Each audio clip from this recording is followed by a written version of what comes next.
It's the holiday season, and we can see you and everything you've been getting up to during this Splatfest. We didn't want to admit to it, but, I mean, you can see the fog on the edges of the glass on your screen, so, get used to it. Here's a bunch of things you shouldn't do during the fest season if you don't want to get banned. Stop stretching your legs. You are not allowed to even try and make a jump to get on the floats. They are positioned on purpose to be just a little too far away. No, don't grab. I know they're right there. I know it's right there, but you really shouldn't do that. You really shouldn't do that. I'm asking really nicely here. Please.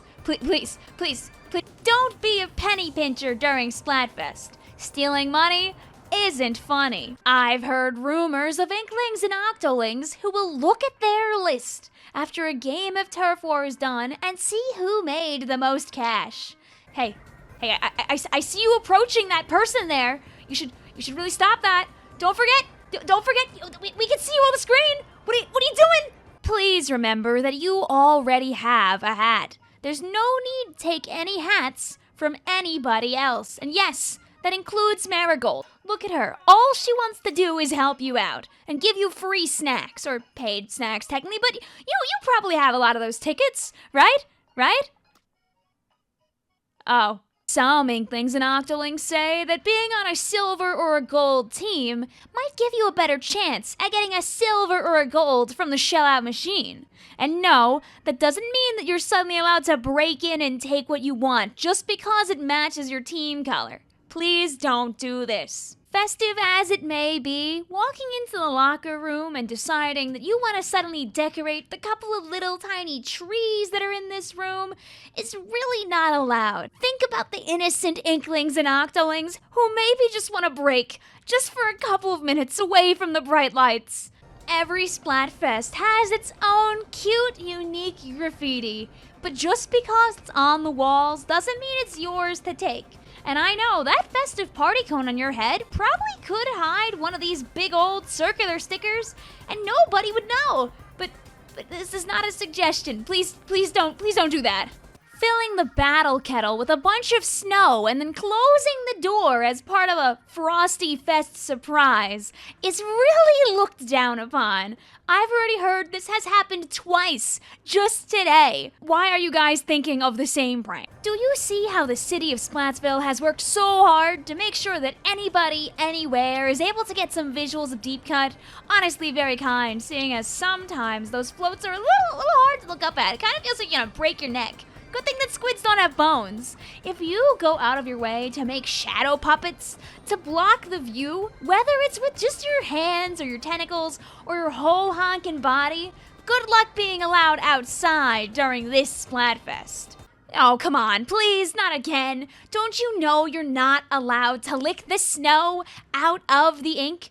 Look at it. Do you really think that those are actually snowflakes? They're huge. There's no way that they would actually stick together like that. No, shooting at it more to reveal more doesn't mean there's more to eat. Please stop. Please stop. Security. The Frostyfest season sure is full of good vibes and also good food. So if you see something that's looking like a delicious snack, please don't get any ideas and think you can just take.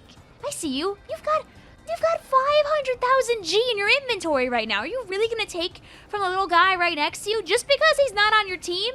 Have a little bit of heart this holiday season. And no, running by really fast and grabbing one with your mouth and then running away does not count as obtaining food the right way. Pay up. Before weapons were banned in the plaza, one individual had a really bright idea.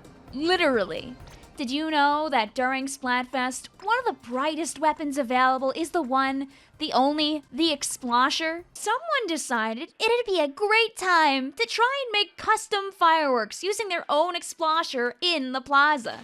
You can probably guess how that went. Here's a hint. The moment they sent that Explosher shot into the air, one of the floats was flying by.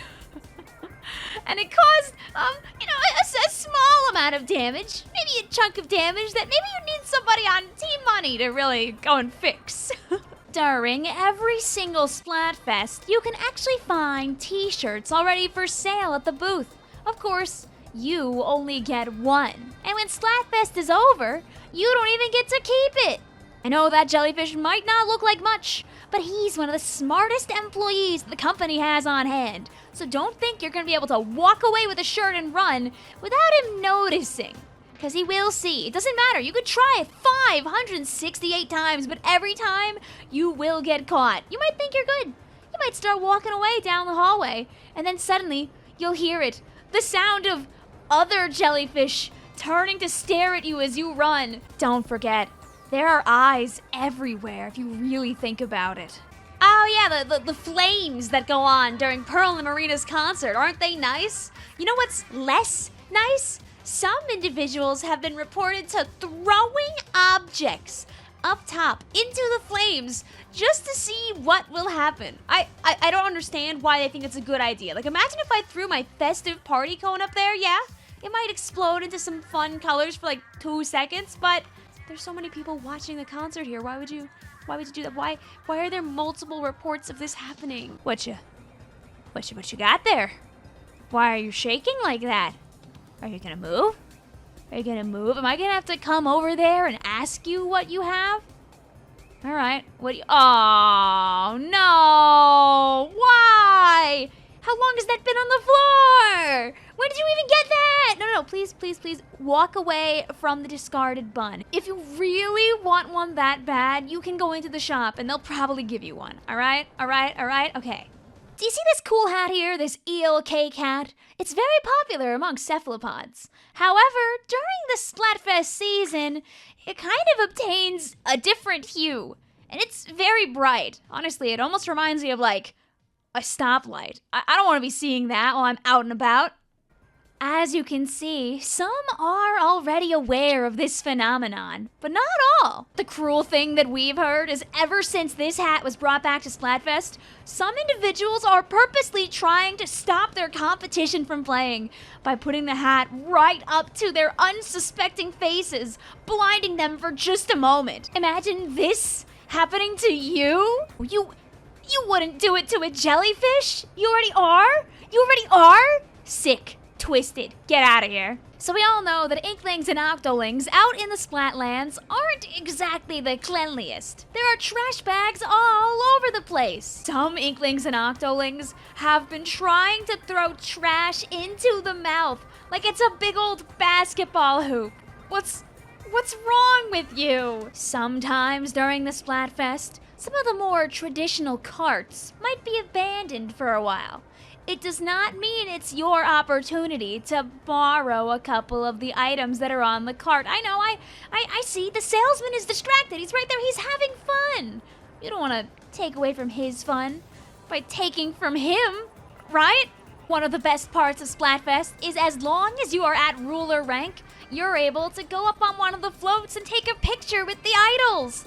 Well, one way to get banned from ever going up there again is if you go up there and start jumping up and down really, really fast, making the float unstable. Trust me, that smile will not stay on your face for long if you start jumping. You think items being thrown up top is bad enough? What about people?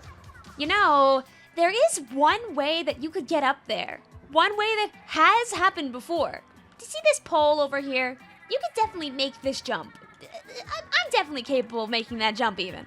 So let's follow this cable back and see where it goes. There's a crossover right here, but the cable is too high up, right? Wait.